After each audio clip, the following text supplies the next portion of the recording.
Testing. Oh, that's maybe too loud. Yeah. Testing, testing. How's that sound? Is that still a little bit loud? Yeah, a little bit. Not too much lower there, because I get so quiet sometimes. Okay. Thank you. Mm-hmm.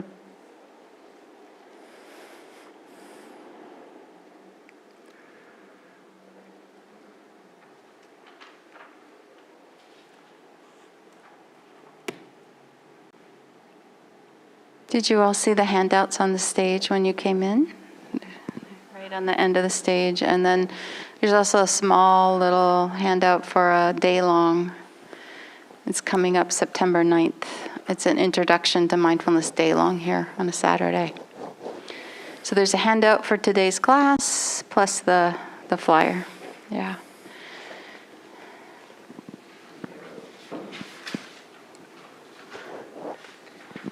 And for people on YouTube, the handouts are going to be attached to the recordings. So when you go to Audio Dharma and you look up the recording, you can find the attachment, the handout that we're giving.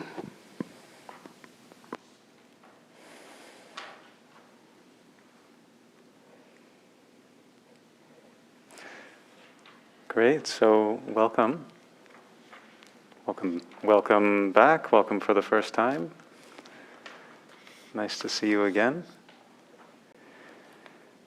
This is the fourth night out of 5. An introduction to mindfulness meditation. My name's Kodo, this is Tanya. It's a real pleasure to share in this. I'm noticing as I say that, it's a pleasure to share in this in a way that is, it's a sense of pleasure that is more like well-being, or more like a deeper sort of happiness than the pleasures of chasing after and getting what we want. So settled, so nice. So these last weeks, just to situate us, these last weeks we've been giving a sort of progressive instruction in mindfulness meditation.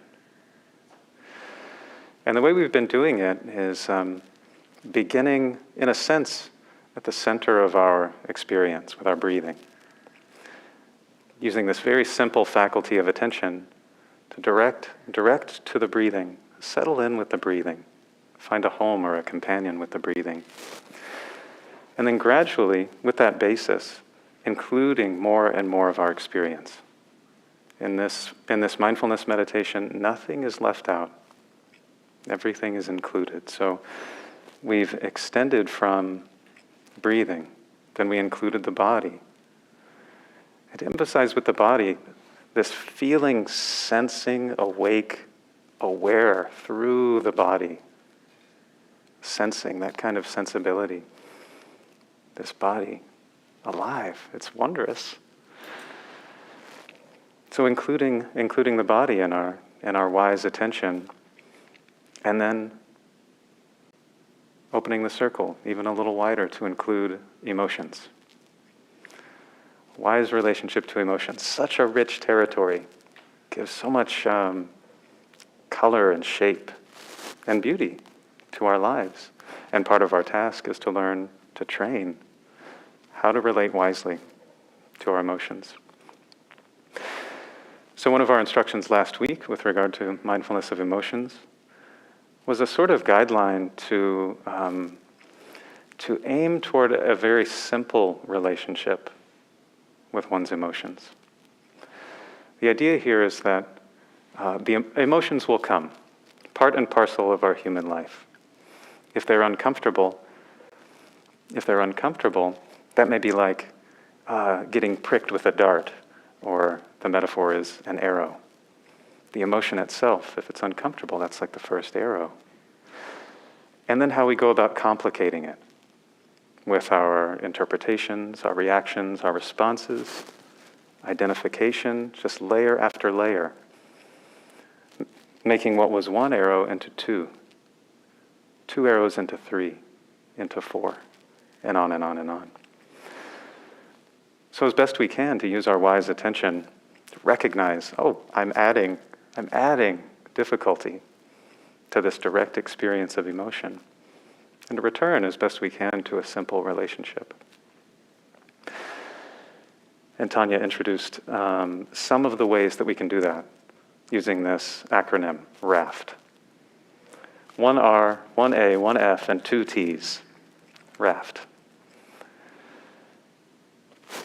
Each could be thought of as different ways to relate wisely to emotion, and they all kind of work together.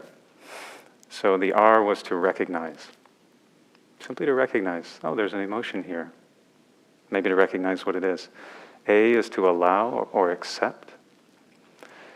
And I like to think of allow or accept as not having any conflict with the fact that this emotion is going on.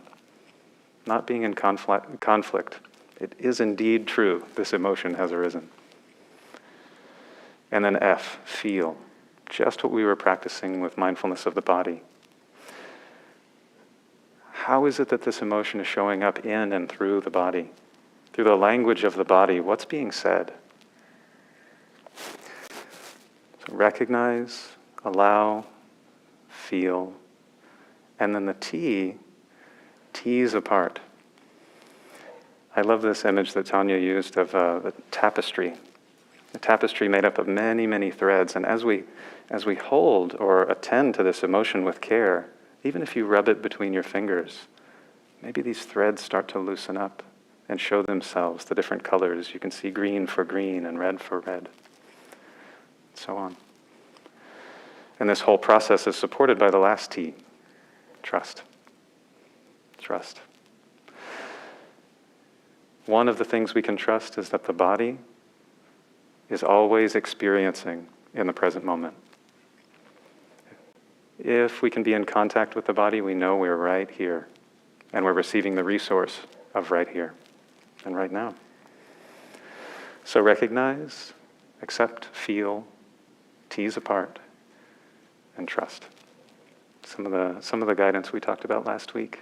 And I'm really interested to hear how it went for you. Anyone who was practicing over the week, anything you might have done with this raft practice, or anything you want to report in your sitting, questions you have, or if you had an experience of what we talked about, writing out an emotion. So if you felt an emotion arise, set yourself down and be still and just say, I'm going to sit here and ride this out. So anything you'd like to share, please. Do you want me to? So I wanted to share that it's very useful for me, and I've been trying the techniques I learned in the first 3 classes. And I already had familiarity with trying to feel my emotions from other practices. And it's just really liberating because, for example, one of the things that's been a long time in the background, it's been different types of fear, like social anxiety or dreading things. And today I did my meditation practice, and it was just really amazing to feel the fear, feel my heart beating fast, and just sitting with it. And then afterwards, I just felt so liberated, even like 10 minutes later, and for the rest of the day, I was able to be just more present to other things and enjoy things. And just even doing my work, I was enjoying that as well. So yeah, thank you for teaching us. Wow. I feel so much joy for how that's happened for you. Thank you so much for sharing. Thank you. I don't know if anyone else feels that, but it's like it puts encouragement in the room to hear a story like that. Thanks. Yeah, great observations.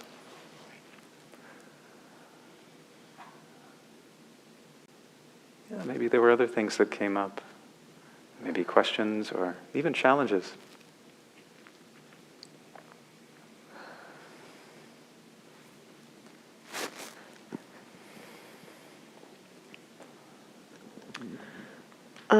I find that if I look really closely, I have a lot of aversion, especially to any kind of discomfort.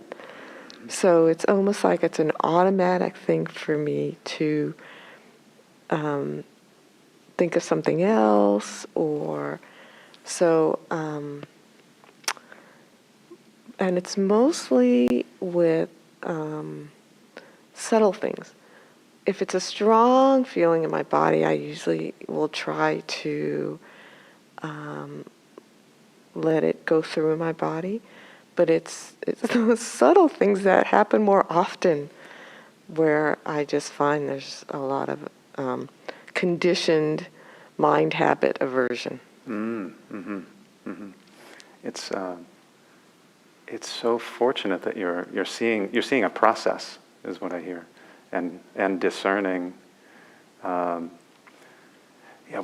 I'm hearing is that there's this experience of discomfort and aversion, and it seems like you're getting closer to it, and seeing that there's a variety of aversion that you can stick with pretty easily, and another where it's almost like because it's subtle, it doesn't register that, oh, there's aversion here, and I'm going to slip away.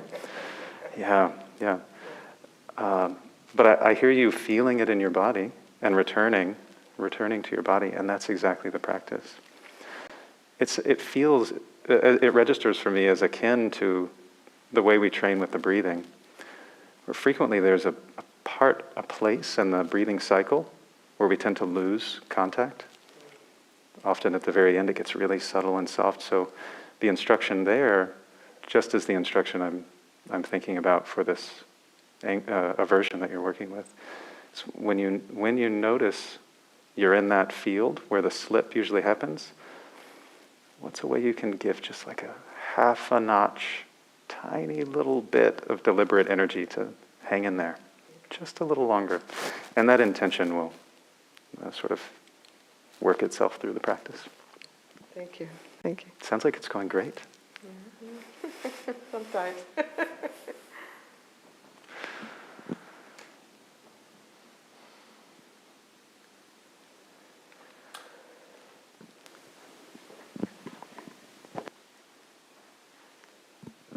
I have a little question. I noticed that quite often when there's a lot of thinking going on, and I ask myself, so is there an emotion? Is there something underlying? And usually, like 90% of the time, I don't feel anything. There's this resistance, no, we're not going to go there. Or I don't know, I would call this, we're not going to go there. But I don't know what it is actually. Like we're staying here in the thinking realm. and then I feel like it's like a war. I feel, and so what I do is I'll shift to my body and I feel this, I would call it resistance at the body level. It's not pain, which is in some specific place, but it's kind of like this tension everywhere. And so, but one thing that I tried deliberately recently, what if I just kind of generate a thought? Like I voluntarily think about something. Like I know what topics I usually, my mind goes to. So what if I just seed something that I know is emotional for me? Mm-hmm. And it's kind of intense. So I just yesterday, I just kind of thought about, I was not home and I thought about the stove. Did I turn I knew I turned off the stove. I made a mental note, but I just kind of thought about it. And I felt this wave of fear through my body, like, it was pretty intense. Yeah, but the interesting thing is that it's not easy to, to go there or like to even, it's just thinking, and thinking wants to be there. And I feel like I'm emotionless very often. Do you have a comment? Mm-hmm.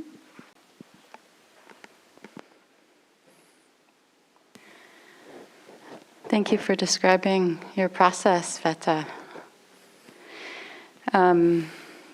So one just drop in the bucket thought is the resistance is worth spending time with itself. So when the time is right and you have a thought come up and you're sort of, oh, what's the emotion, or is there emotion? What do I even just starting with, if I have this thought, can I feel where it lands in my body? So maybe even getting rid of the what am I feeling, but just go thought, oh, okay, when I have this thought, what do I notice? Anything, attention, oh, a little bit here, that's, and you might not notice where you feel it until the next thought comes, because then so that's one thing, just starting to track how a thought impacts your body. The other is when you feel because you felt that resistance, it's very clear that you felt by trying to turn toward their emotion, something was saying no. So that right there, you can that is an emotional response.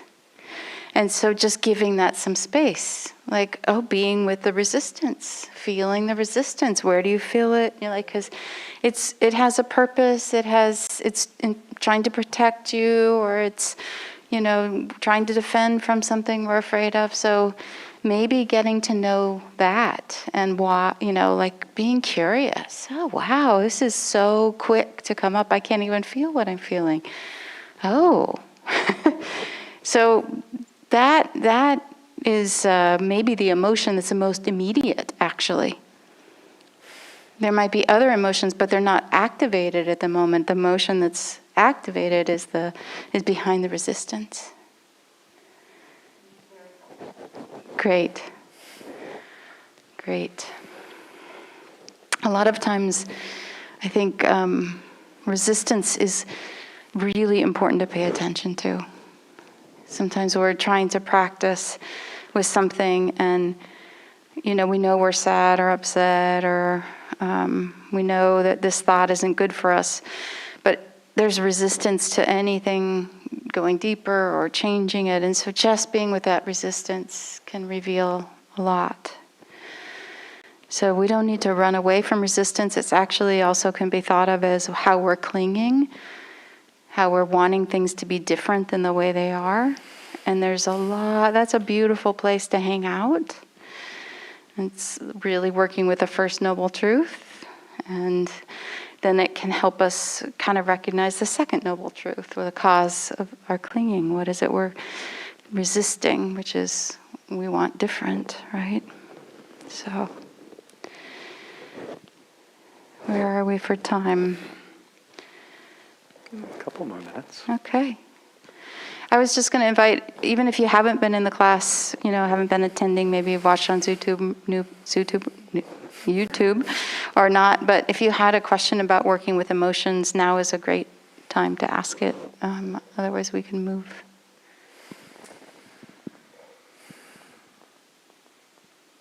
No?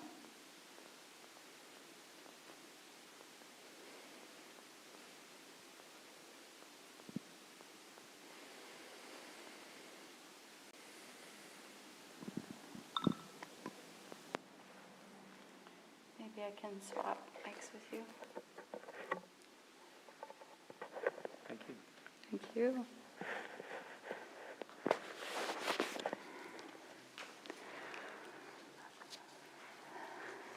So tonight's topic is mindfulness of thinking.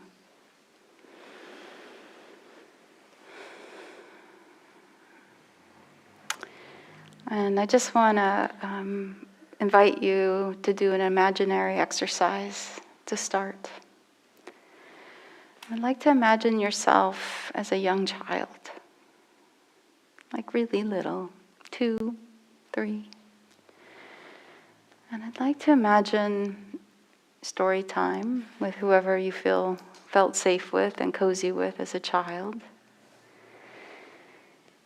Imagine that one of your favorite books was brought out, and the name of the book is You Are Not Your Thoughts.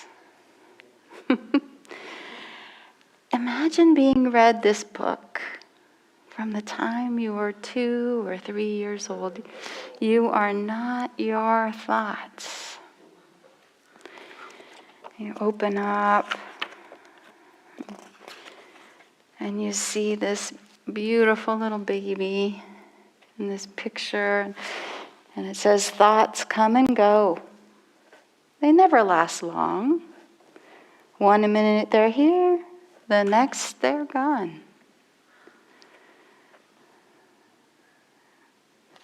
Imagine learning that. That little, right? And then you read the next page, and it says, when you look up at the clouds in the skies of blue, try to see the whole sky as the clouds pass through. The clouds are like thoughts. The sky is like you. Can you imagine if you've been taught this? And you knew this your whole life? That you are not your thoughts? That thoughts come and go? That they move through, and that awareness itself is like the sky, and knowing, we can know the thoughts, the clouds can move through our sky, move through our awareness. What if you really knew that now because somebody had been reading you this book for all those years?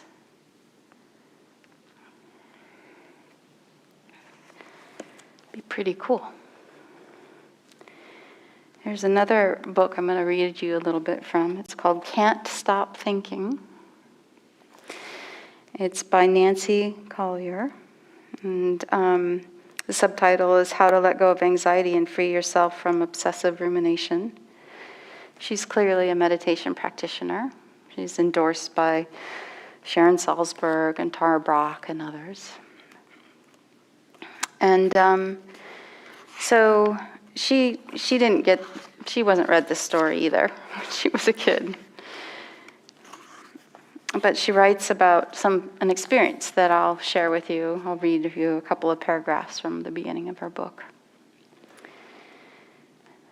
And the title of this introduction is Addicted to Thinking. She said it was a magnificent... Let me do this, actually. I think it will help. Yeah.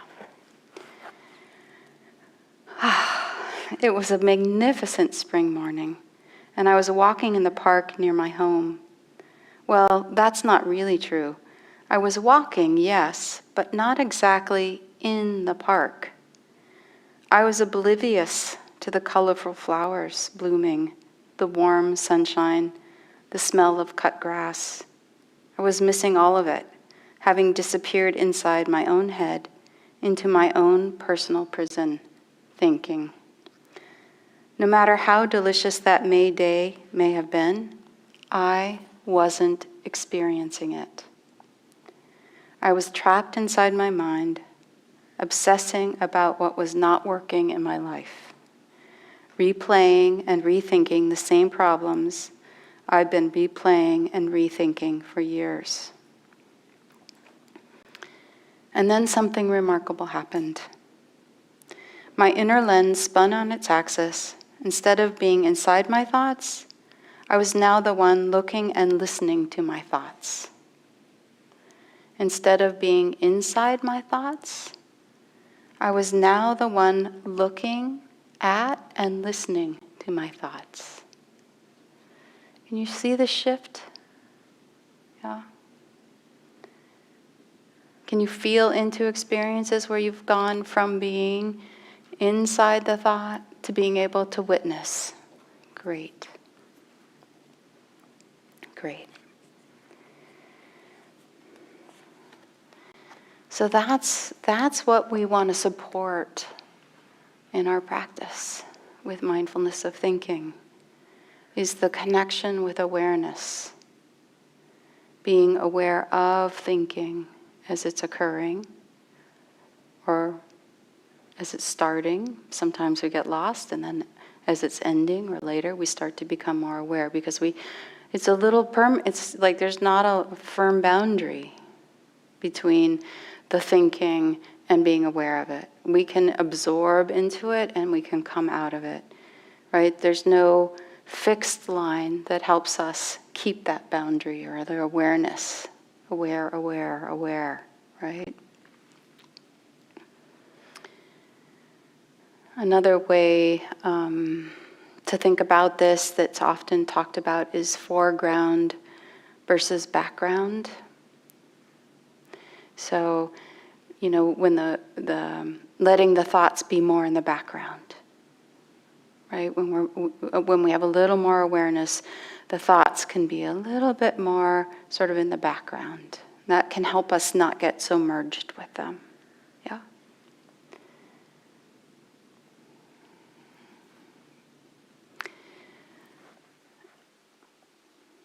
I think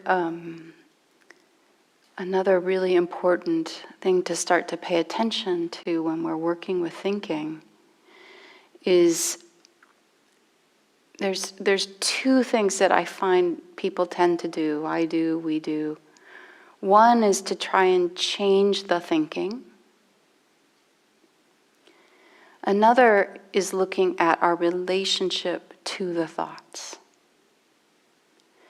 So sometimes it feels like there's more we can do. It's a little easier in a way to I'm going to get really busy trying to change the way I'm thinking.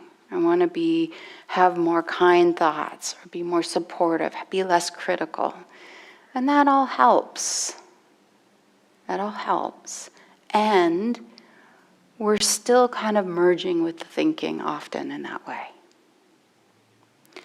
So another way to try and relate to thoughts is actually to look at our relationship to the thinking, to notice we like this thought. We don't like that thought. I am this thought. This is me. This thinking is who I am. This is all a reflection of our relationship to our thoughts. This is how it should go, right? These are all ways that we relate to our thoughts. And many of those ways I just described lead to a merging, an agreeing, and a building with the thinking, right? So there's another thing to think about is there's thoughts, which are like the clouds. And then there's the thinking, which is like a little engine that can, I'm thinking. There's this energy of keeping it going. So it's a lot easier to be mindful of thoughts than it is to be mindful of the thinking. Make sense?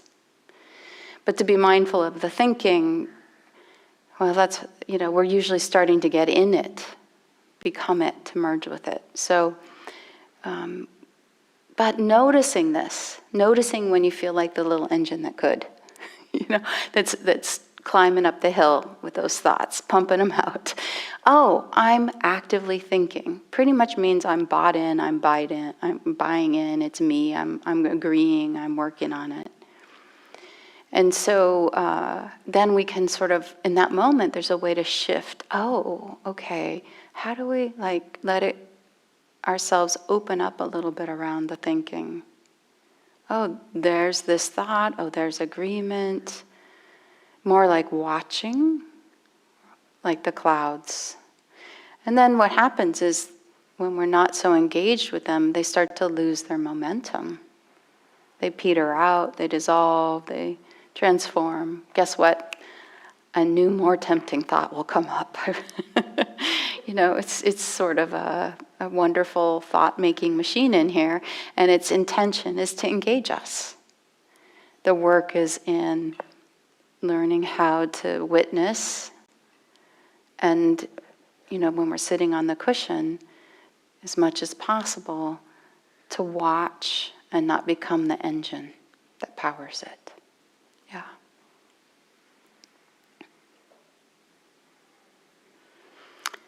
So some of the, one of the things that's easy and nice to say is, I'm not my thoughts. Remind ourselves. You know, we have so many thoughts every day, and many of them are repetitive, but there's no one thought that is going to capture who you are. Sometimes you have thoughts you don't even agree with. Yeah? So how is it you are a thought? How can I be that thought? Right? So it's helpful to kind of work on seeing thinking as part of my experience. But it's not who I am. I'm not my thoughts. In this book, the woman has a question that I really liked. She said, ask yourself, what if I am not my thoughts? What if I am what hears and sees the thoughts? The awareness within which the thoughts are appearing, like that sky metaphor. I am like the sky, and the thoughts are the clouds that move through the sky.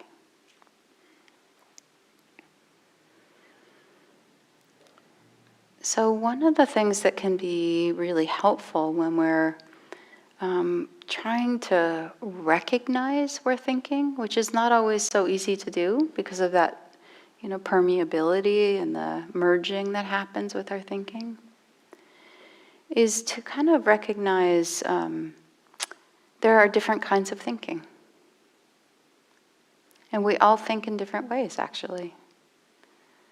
So, who here thinks in images? You see images in your mind. Not everybody, right? Some people sometimes, some people like this, okay, maybe like this. Who thinks in images? Not very much, a little bit, a lot, all the time. Right, there you go. Right? Okay.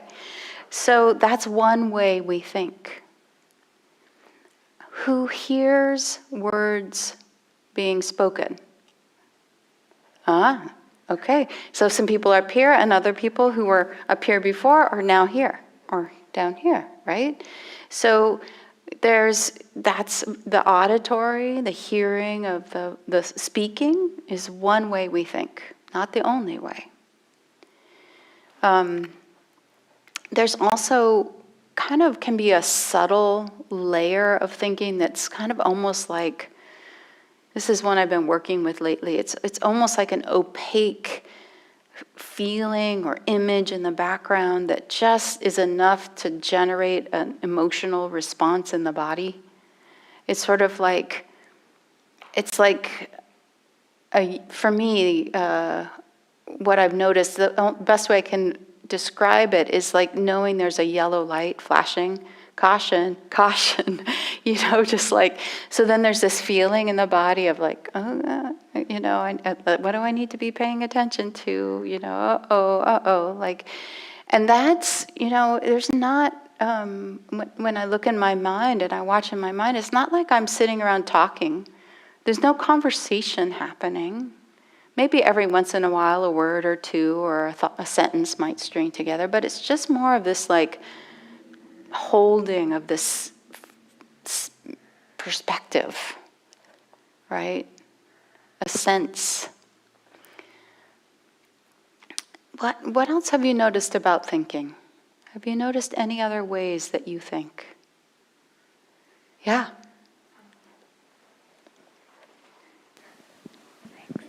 Imagining myself doing things in the future, and then I can catch myself and like, oh, I'm not here.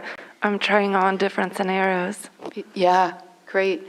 So I like the movie making mind. It's how I tend to, and I'm the star of the show, like I'm trying on things and I'm imagining then how it's going to go and how I'm going to respond to this or that. So rehearsing or visualizing, and this can be very powerful actually. It can be really, really helpful. It also can be really harmful, right? And we can get lost and almost sometimes I feel like I'm working with people and it's almost like they're living in that instead of in the real world. Yeah, I see heads nodding. Yeah, I feel like just even having more spaciousness from that is useful. So maybe when I want to be there, I can, but being aware and if I choose to not being there. Yes. Beautiful. Okay. You want to say something? Yeah, so it was very interesting to hear this third, like, as you said, third way that you mentioned, like holding on to something a little bit. Like, I often find myself, like, I have a combination. I maybe have an image and a couple of keywords. Yeah. It's like a little cluster. Yeah. And it represents a topic for me, and I don't really hear sentences or see Yeah. like a sequence of images. I just have this cluster, Yeah. and it comes to my mind, and it's kind of there. Yeah. And I don't even know what exactly is happening, but I can recognize the cluster of, Yeah. these data points, Yeah. a mix of words and That's right. Absolutely. So this is what, thinking is different for us. It's also when we have memories versus when we're imagining, it can be different.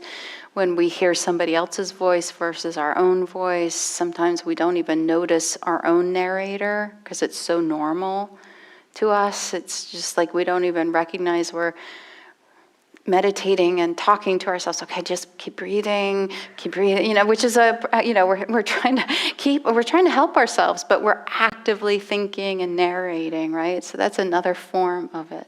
And sometimes we need it, right? So, but still being able to recognize that that's what's happening is thinking can be very, very helpful, liberating, too,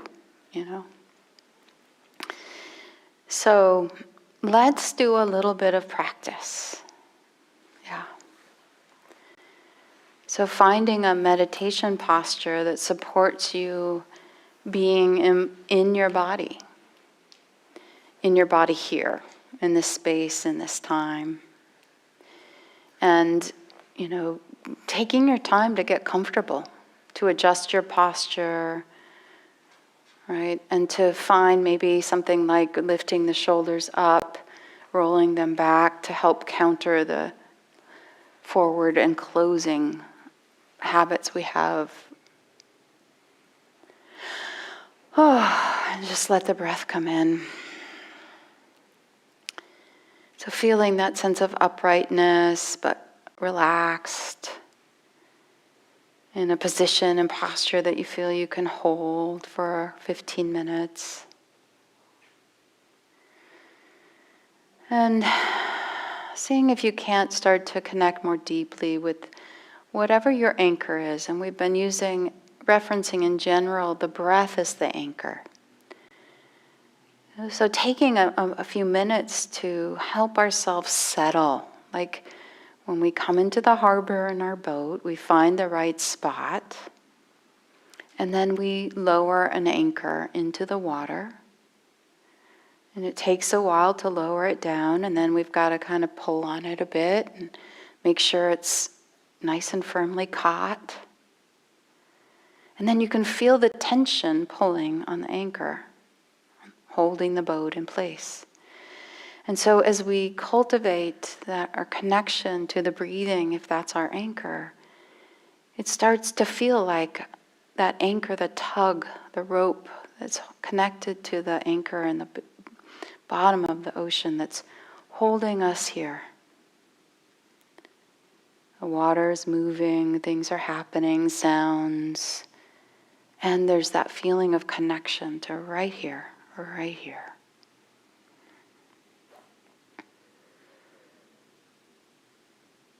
And it just happens one breath at a time, one sensation at a time.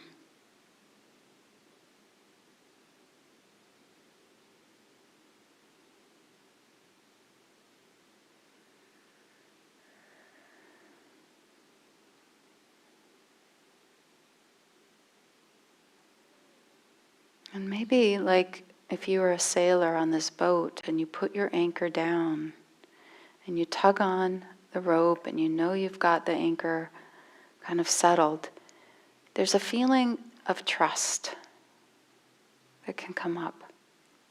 A feeling of like, okay, okay, okay. So inviting this sense of okayness, the sense of I've taken care of my body, my presence. I'm orienting myself to the practice. And then noticing the attitude and the way you're speaking to yourself might be a form of thinking. And see if there's some kindness. Invite some kindness in there. Some kind orienting, kind thinking, invitational.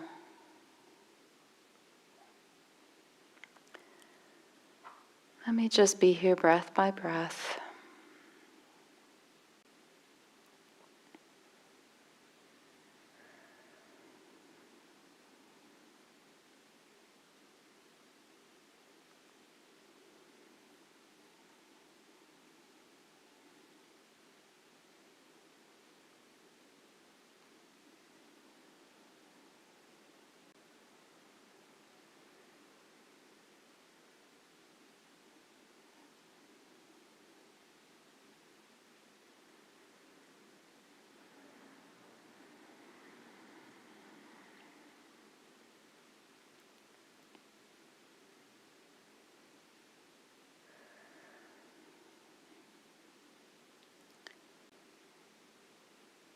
At some point, you will find yourself thinking.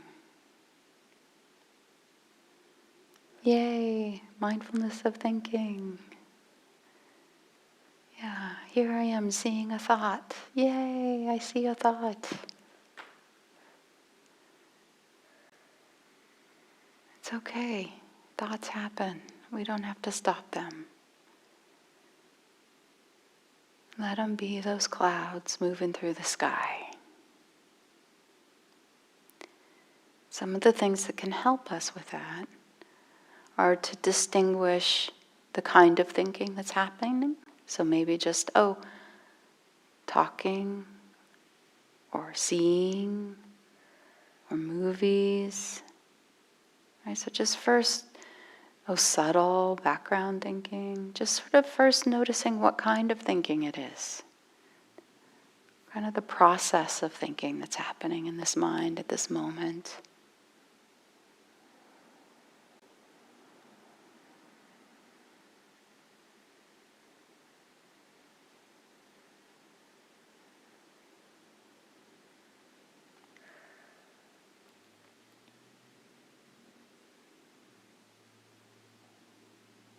The second thing that we can be aware of that's different than the process of thinking is the content.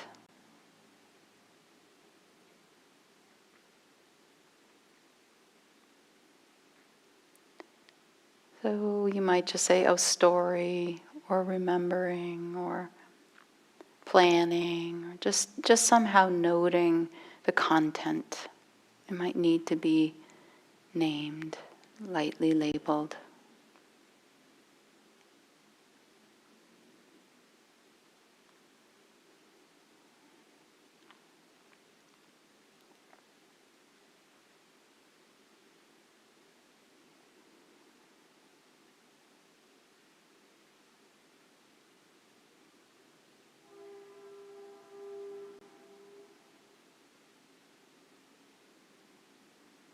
And sometimes the thoughts just kind of keep moving and slipping through, and sometimes they kind of stick around.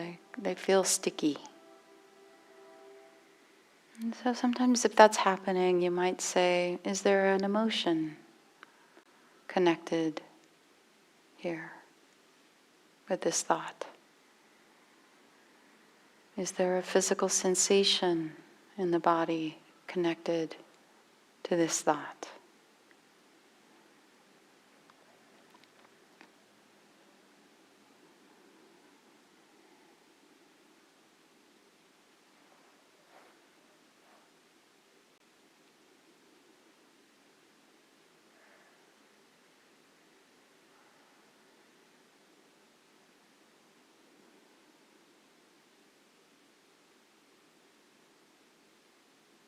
And if it feels really, really sticky in your little engine that could, and you're powering those thinking thoughts,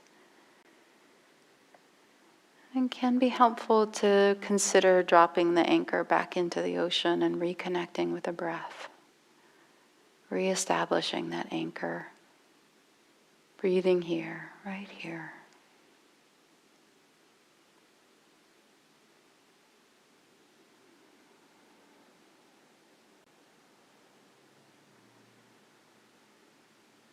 And then once we reconnect to the breathing, when we're ready, we can more just sort of open up again a little bit more gently. Just watching for that next little puff of a cloud. How is it showing up? What's the process of thinking that's happening? Maybe noting the content, maybe noting planning, remembering, imagining. And see if you can just breathe right into it and through it.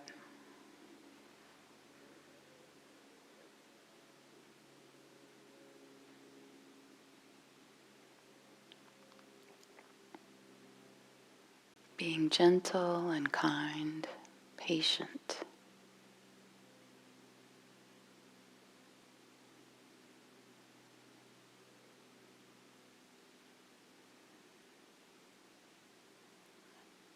Maybe thinking's not me. It's not who I am. Thinking is happening. Thinking is here. Thought is here.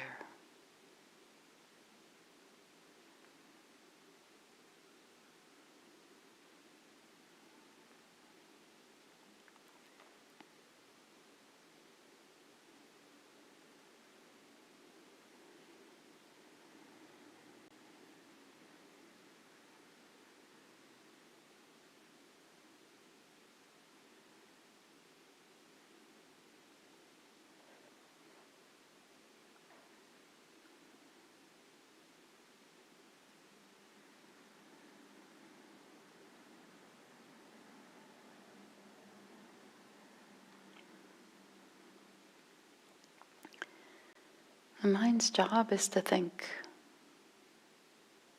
Thinking just is something that happens. It's natural.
Maybe just dropping in the question, what am I aware of now?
So, what did you experience? What did you learn about the mind and how it's thinking or engaging with thinking tonight in the last 15 minutes?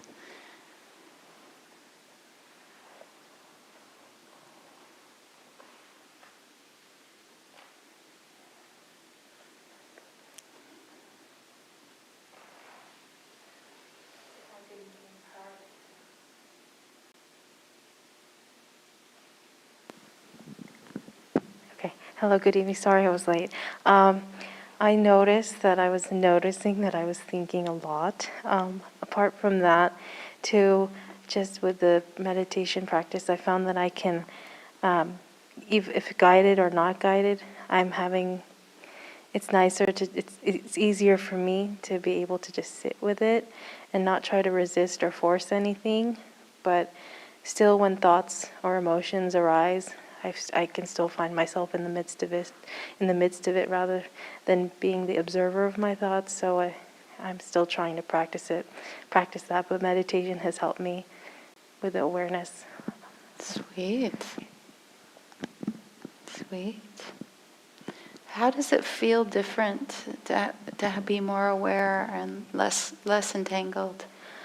I would say I remember in one of the talks, the sessions I had attended with you on a Sunday, like holding on to things, like whether it be enemies or something. If by letting go of that, how does it make you feel? And this week at work, at one point, I could just almost imagine myself like seeing what would happen if I reacted in a way that was more so reactive rather than responsive. And I'm like, oh, that was the first time I'd ever had a chance to do that. And it was good, and it would not have happened had I not been doing this, had I not been meditating. But it's still a practice that I had every day. And, yesterday I was still pretty upset about something, and but I also had to let myself like be in that emotion and not resist it too, because if I kept fighting it, I'm like, okay, I know I'm upset right now and I'm frustrated, but what can I do with it? And as Gil, in the handout from Gil, like you kind of just have to be with that emotion, I think, or be with it and not force anything. So, thank you. It reminds me of talking about the river, being the riverbed, right? Letting the emotions move through. Yeah, beautiful.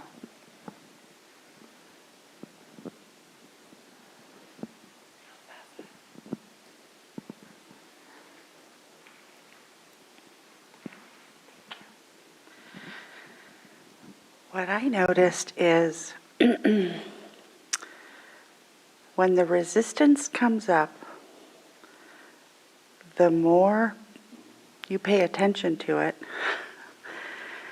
or the more you try to avoid it, the stronger it gets. Yes. That's what happened for me. It's the more I tried to tell myself, stop resisting, stop paying attention to that. Don't look at the elephant in the room. The more I wanted to stare at the elephant in the room. And about halfway through, when I remembered what you said about the foreground and the background, Yeah. all of a sudden, the observer came to the foreground and the thoughts went into the background, and I felt more relaxed immediately. I felt like when I stopped resisting, things got easier. But I also feel like we're trained our whole lives to think, to do something, to be doing something, to be thinking about something. It is very difficult to tell yourself not to think about things. Yeah. And I also want to know about that children's book. Is that a book that I can buy for my someday grandchildren, or is that a made-up book? No, this is a real book. I think I bought it at Spirit Rock, but I'm sure you can You can find it online. It was All right. done by Mila and John Kabat-Zinn. So you're welcome to come up and look at it, take a picture of the cover, and yeah, absolutely, please do. Everybody should be reading this to their I children. think so too. I think so too. Thank you.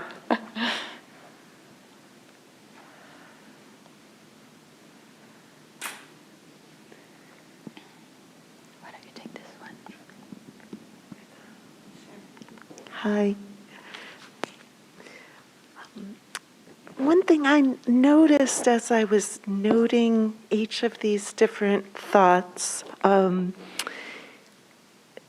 first there seemed to me so many different thoughts. And eventually I realized they were all variations on a core thought, which would be sort of a core belief, I suppose.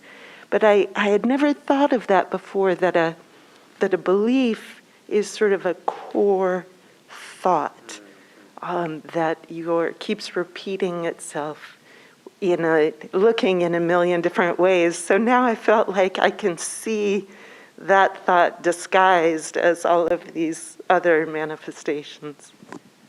Oh, that's so wonderful. It's like all these variations are like the leaves. And somehow there was a recognition that they were all pointing back down the branches to something in the trunk of the tree. What was that like for you when, what happened?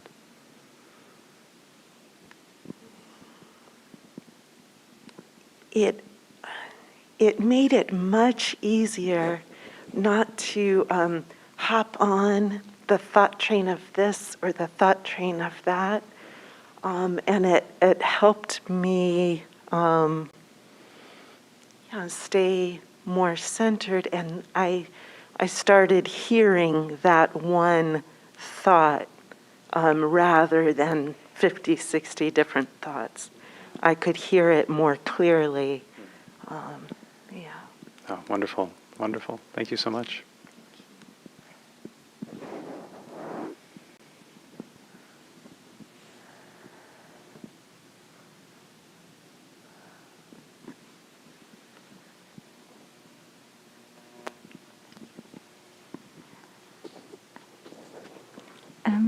I wanted to share something too. So I noticed that at one point I was lost, and probably not for long, but it was very obvious. Okay, and I immediately, why I noticed, I don't know how, like what. Basically, I noticed that because I felt shame. I felt shame, and okay, that's because I was lost. And then I something interesting happened. I noticed how my mind was like ready to jump on this shame thing and go there, and like, oh, that's because, well, I'm not supposed to be lost. It's a short guided meditation, and Tanya is guiding us, right? And I'm a good meditator. I'm not supposed to be lost like that. And what is interesting, I noticed how this, I'm kind of prepared, my mind prepared me for this new, cycle around the shame. And I just kind of, okay, that's what's happening. And I felt really amused. It was actually quite amusing that I noticed that. So it was actually a very pleasant experience to see how these things happened in a sequence. Mm-hmm. Beautiful. Yeah. I just want to appreciate the clarity of observation of process. And you hanging in there, the place you ended up was a friendly relationship with what could have been a really juicy, captivating thought train to get onto. Yeah, nice. Thank you.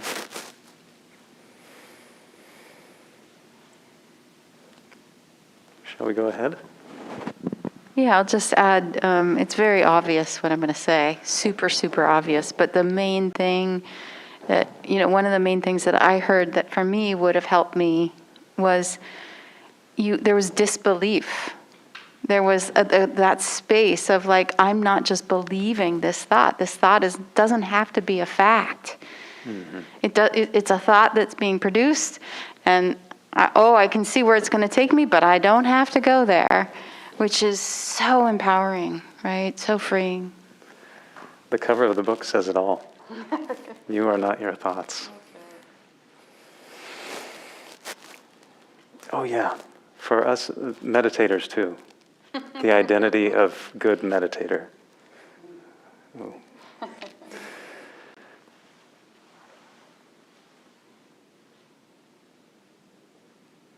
So the experience of thinking and our relationship to thinking. Little engine that could, driving up the hill, we're in the thought.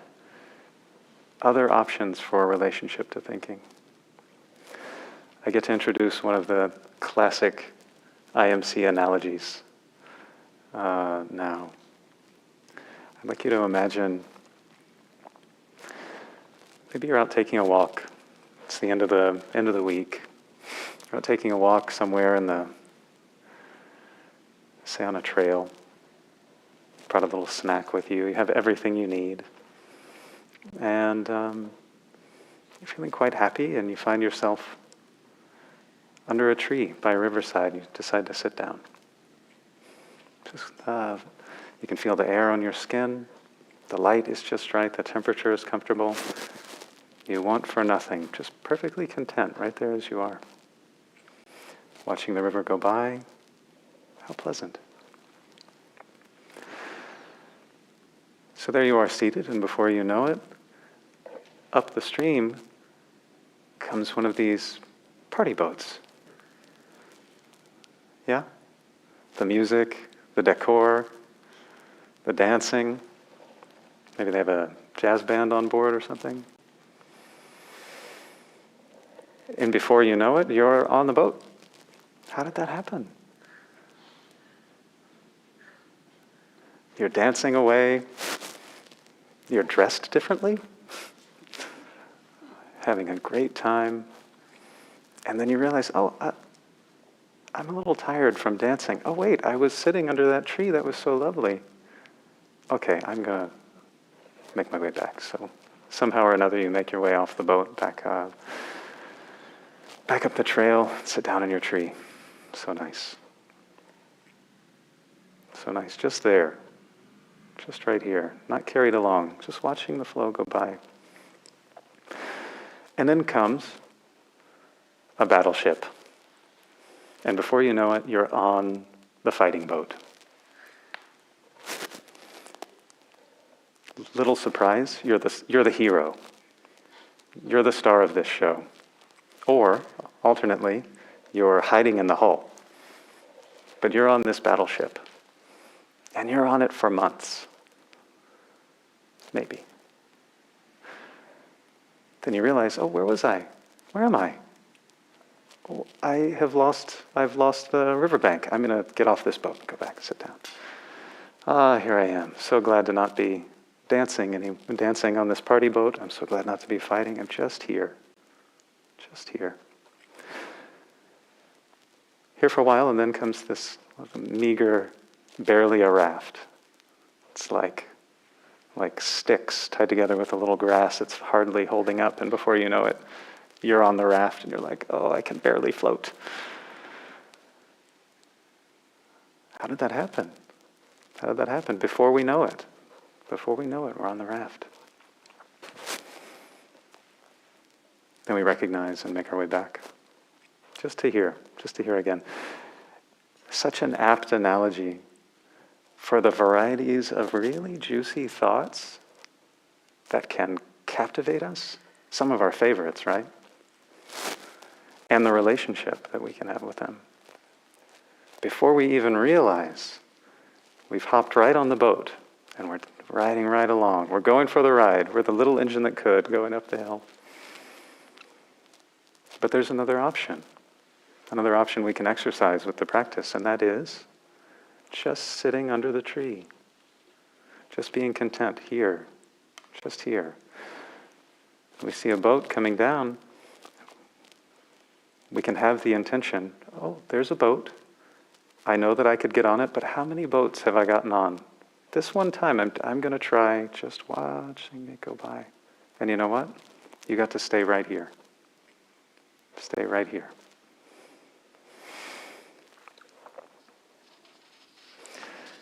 So some little bit of wise relationship to thinking, where we don't necessarily get taken over. To develop these ideas about thinking, something I really want to make sure we talk about, meditation gets kind of a bad rap in meditation circles. Thinking gets a bad rap in meditation circles. Don't you find that's true? Or maybe some of you have heard that. Being around meditation communities for the years that I have been, so many times I've heard, meditation is not for me. I can never get my mind to stop thinking. There's this understanding that meditation is only when there's no thinking going on. Or meditation gets seen as the problem. Or I keep saying meditation when I mean thinking. Excuse me. Thinking gets seen as the problem. Nothing gets left out in mindfulness meditation. Thinking is such an important part of our experience. So I wanted to give a little time to recognize and respect thinking and its actually fruitful and really powerful influence in our lives. I was taking a walk just this afternoon, and I noticed a block over there's one of these they're like give and take a book. You know what I mean? And I thought, how much joy, how much depth and profundity in our life has come to us through books. Every Shakespeare play, thoughts. Every poem you've ever read that's touched you, those are thoughts. They get documented and they represent something. They've had an influence in our lives. Every speech by Martin Luther King. Thoughts. What an important part of our lives. This too gets to be included. Our whole life gets to be here. I think something this is closely connected with is that, of course, thoughts, they have their place in meditation, they have their difficulties, but often they're pointing at something else really valuable in our experience. Oftentimes a thought, as we've been exploring, might be connected to an emotion underneath. Or a thought might point us back to some core belief or an identity that we have. Maybe a thought connects us to something in our body, or it arises based on something in our body. All these different connections in our lives that thoughts may be pointing back to. So in some ways, a thought might be a signpost.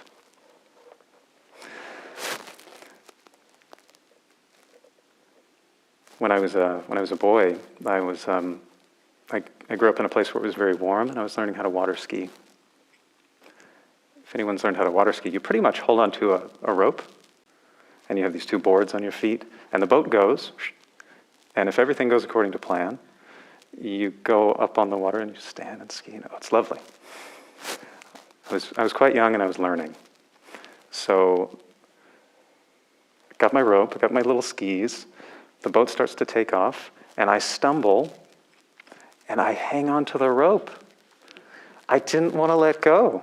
And before I knew it, I was under the water. I was still tenacious. I was like, I'm not letting go. It's just like that with thinking sometimes. Just like that. Sometimes we think the thoughts, and sometimes the thoughts really think us. Sometimes the thoughts take us for a ride. And that can contribute to all sorts of difficulties and complications in our lives. So again, this wise relationship to thinking, being able to have some wise space from our thinking, or even to pick up the boat analogy again, say we wanted to engage some thought. Say the party boat comes down and we're like, okay, I'm deliberately going to pick up this thought and I'm going to dance on this. I'm going to artfully dance with this thought And then when the time comes, I'm going to get off the boat. But doing it with some choice. Some choice.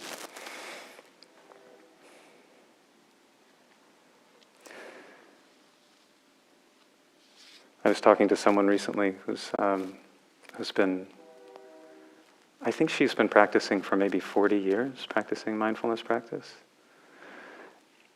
And she said the thing that she has gotten from the practice that she appreciates the most is that now she has an affectionate relationship with her mind. An affectionate relationship with her mind. And that opens up some possibilities in, I don't know about you, but in me, in my heart and mind for this practice with mindfulness of thinking. How we can get wrapped up in our identities and really suffer our thinking. Or there can be the possibility, friendship with our thinking, kindness with our thinking, goodwill toward our thinking, and freedom with it. Freedom with it.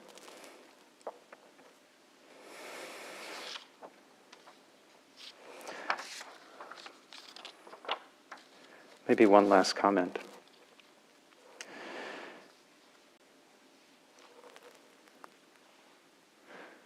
We've talked about a lot of different aspects of mindfulness of thinking. An important thing that Tanya said that I want to highlight, it's not about getting busy around our thinking. It's still about simple awareness. Awareness with what's right here. So say we're practicing with the anchor of the breathing, and the thinking can just be there in the background, and we can stay with the breathing. Let's continue with that. If a thought is persistent or compelling, maybe then turn toward it and investigate its process. What's its beginning and ending? What's its quality? What's the tone of voice like? If it's really repetitive, is there something physical going on? Is there an emotion underneath? Is there something fueling the thinking? You might turn toward that. But all the while, just a simple relationship with thinking. So why don't we do a little more practice together? You can take a moment to renew your posture.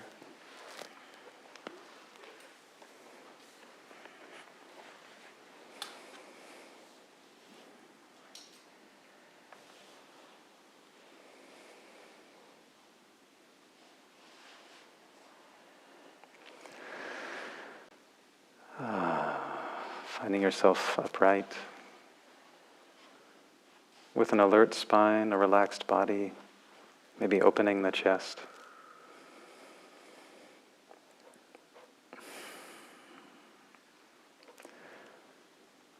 Feeling your way into alignment through the body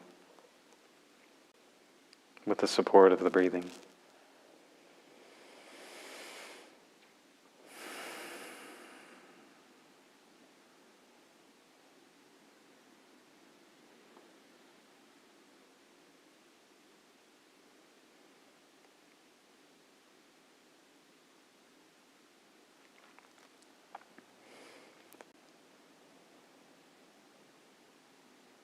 Allowing the earth, allowing the seat to hold your weight.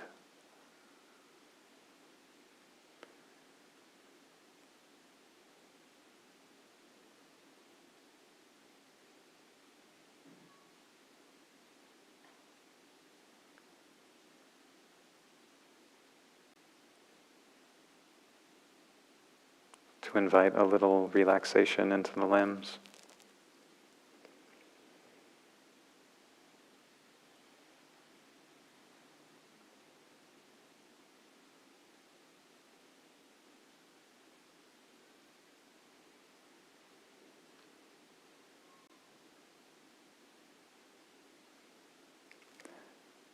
And having a minute to connect with your anchor, perhaps the breathing.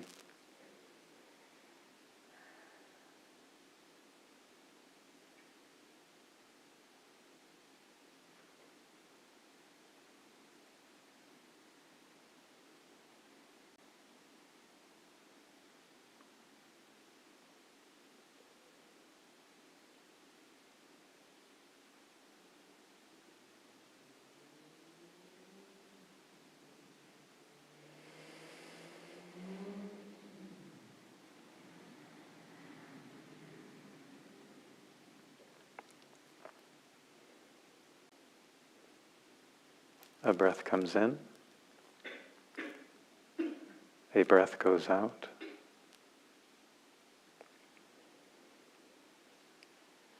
A thought comes in. A thought goes out.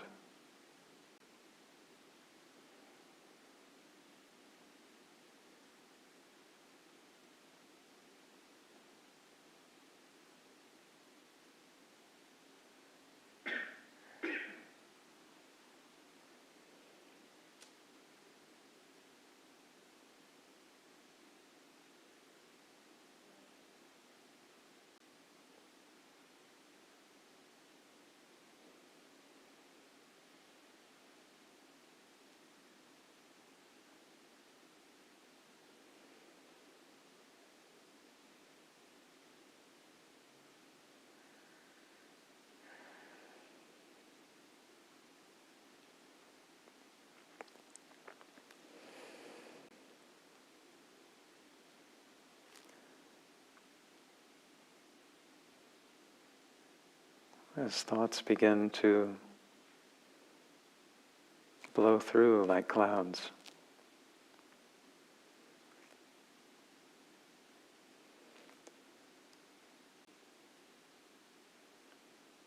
if they can stay in the background,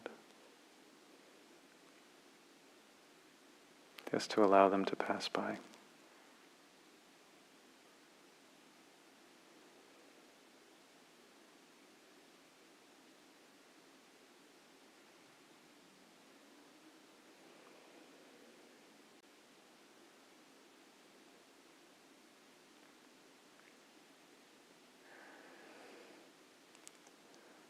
If you find that there is a thought that's persistent,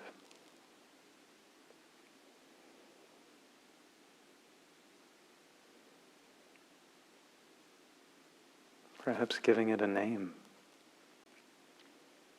Oh, planning.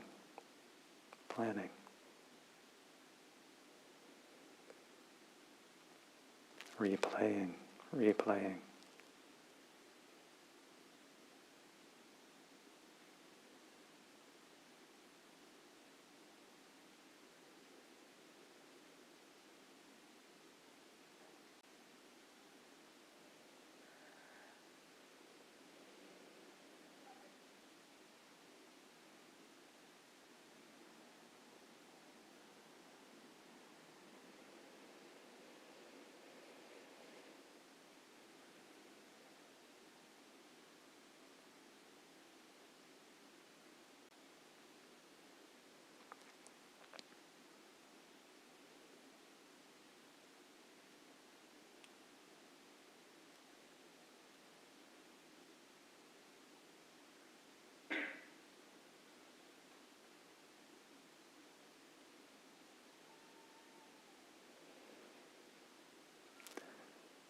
If you recognize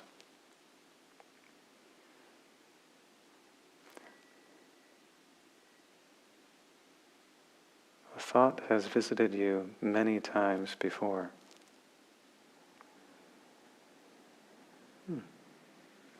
repeat. Maybe giving it a name. And perhaps something in us can trust that it's okay to not pick up this thought this time.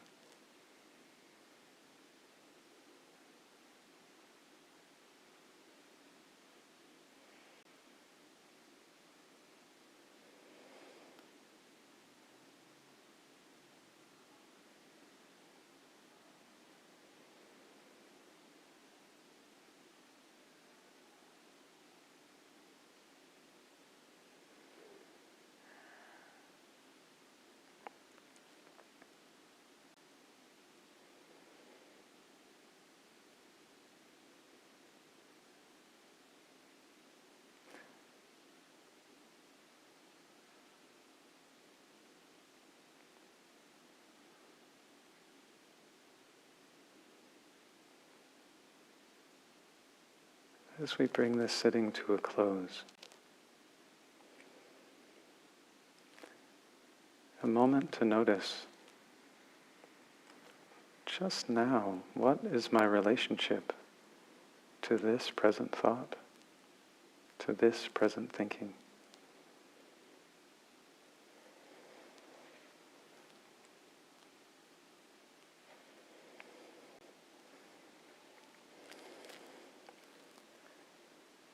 As you hear the bell, when you're ready, you can open your eyes.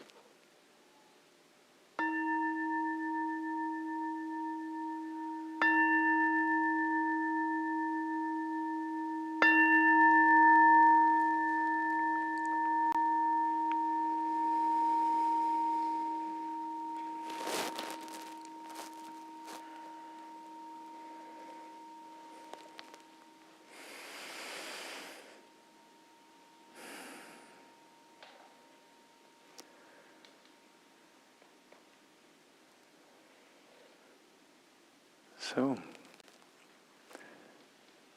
an affectionate relationship to the mind. Maybe so. Maybe so. How is the practice for you? Are any questions coming up?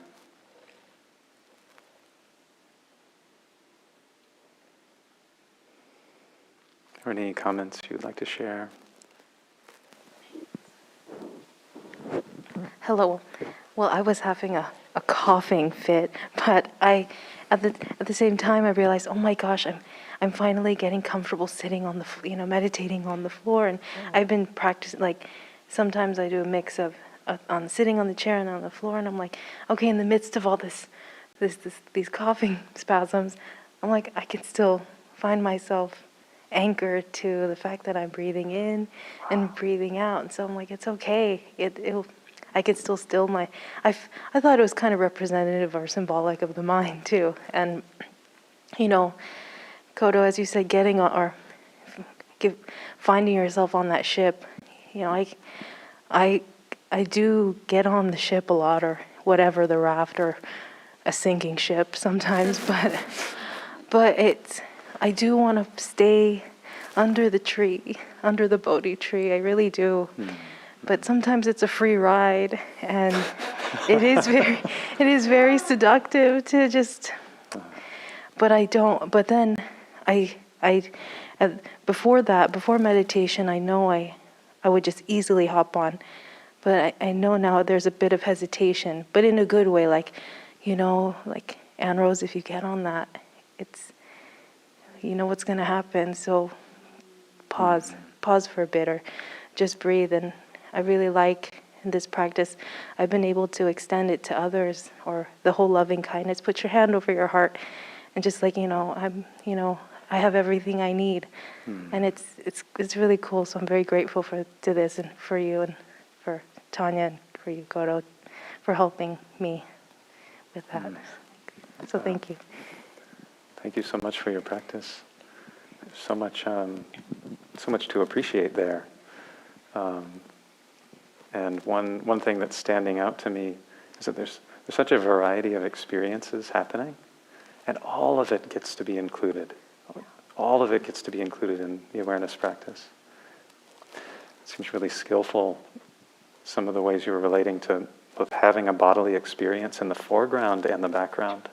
Even bodily experience can be related to that way, not just thoughts in the background. So thank you for revealing that. Thank you.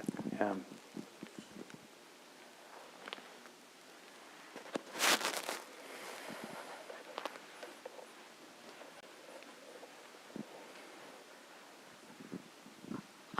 What I find sometimes is when I am sitting like this to meditate, I'm actually more still than in my regular life. My thoughts are really going through my mind really fast. And sometimes they can feel disturbing if they're upsetting thoughts. And I notice it in my body first. I may not even realize that I'm thinking thoughts that don't serve me, but then I start to have almost like a pain here in the solar plexus area. But for whatever reason, when I sit, and I have done meditation before. I just wanted to come tonight. But when I sit, sometimes I'm in a quieter space. So I almost feel like I need to stop and meditate when I'm getting in that whirlwind that's not serving me. But a lot of times that whirlwind is not happening when I'm sitting. So, obviously if you go to a retreat where you're sitting all day, you're going to get the whirlwind.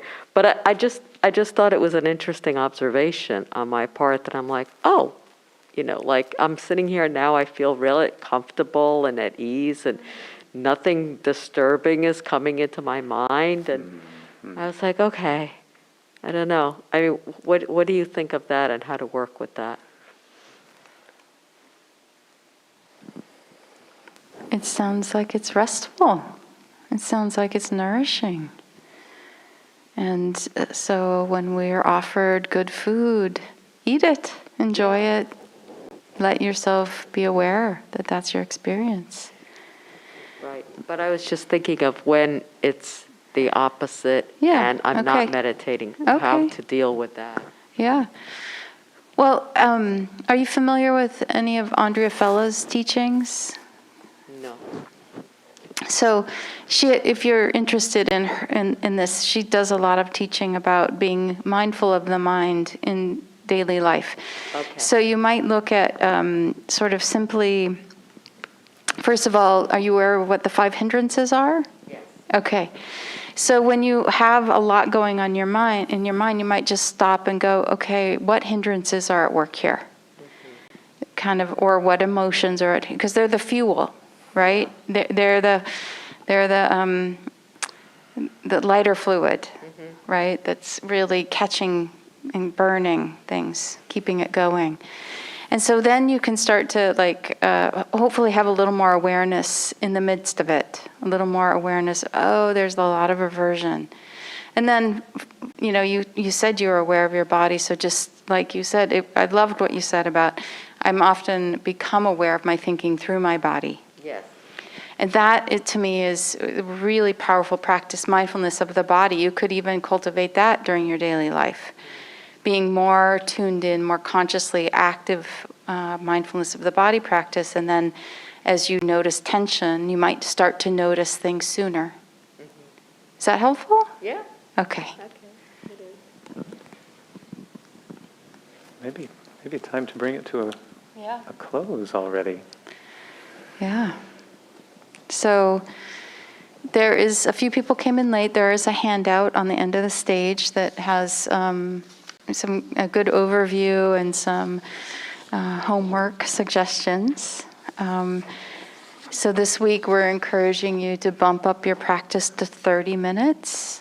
Did we do that last week, actually? I think we did. Okay. So 30 minutes, and if you can sit that out at one time, great. If you need to break it up, great. Just if you can make that amount of practice, it's helpful. And then during the practice, and even just during your daily life, just kind of noticing more your thoughts and your beliefs. Just getting a little bit more familiar and what's repetitive and what comes up, what tends to fuel a lot more energy or upset.